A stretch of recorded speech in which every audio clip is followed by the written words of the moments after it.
പ്രിയരെ, ക്രിസ്തു യേശുവിൻ്റെ നാമത്തിൽ ഈ പുതുദിവസത്തിൽ ഞാൻ നിങ്ങൾക്ക് വന്ദനം ചെയ്യുന്നു.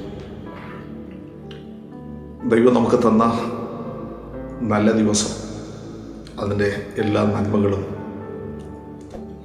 എല്ലാ സന്തോഷങ്ങളും, എല്ലാ സുഖങ്ങളും ആഘോഷപൂർവ്വം അനുഭവിപ്പാൻ ദൈവം നിങ്ങൾക്ക് കൃപയാകട്ടെ എന്ന് ഞാൻ ആത്മാർത്ഥമായി പ്രാർത്ഥിക്കുന്നു.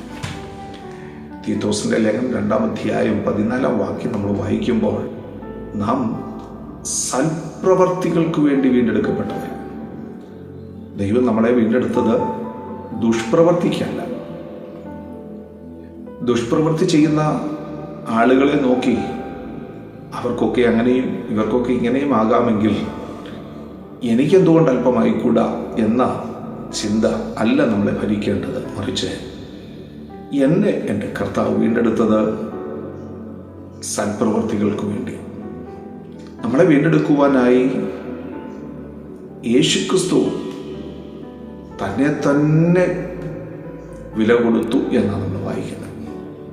തൻ്റെ ജീവനെ നമുക്ക്വേണ്ടി മറുവിലയായി കൊടുത്ത് നമ്മളെ അധർമ്മത്തിൽ നിന്ന്, ഒരധർമ്മമല്ല സകല അധർമ്മത്തിൽ നിന്നും വീണ്ടെടുത്ത യേശുക്രിസ്തുവിന് വേണ്ടി സൽപ്രവർത്തികൾ ചെയ്ത് നമ്മുടെ ജീവിതം സൽപ്രവർത്തികളാൽ തികഞ്ഞതും മനോഹരവുമാക്കി തീർക്കുവാൻ ഇന്നത്തെ ദിവസം നമുക്കൊരുമിച്ച് ഉത്സാഹിക്കാൻ കഴിയുമല്ലോ. ആരൊക്കെ തിന്മകൾ ചെയ്യുന്നു എന്നതല്ല നമ്മൾ വിഷയമാക്കേണ്ടത്.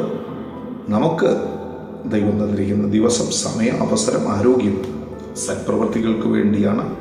അതിനായി കർത്താവ് വീണ്ടെടുത്തു. അതുകൊണ്ട് ഇന്നത്തെ ദിവസം നമുക്ക് സൽപ്രവർത്തികൾ ചെയ്യാം. ദൈവം നമ്മെ അതിന് സഹായിക്കട്ടെ, ശക്തീകരിക്കട്ടെ. ക്രിസ്തുവിൽ ഞാൻ നിങ്ങളെ അനുഗ്രഹിക്കുന്നു.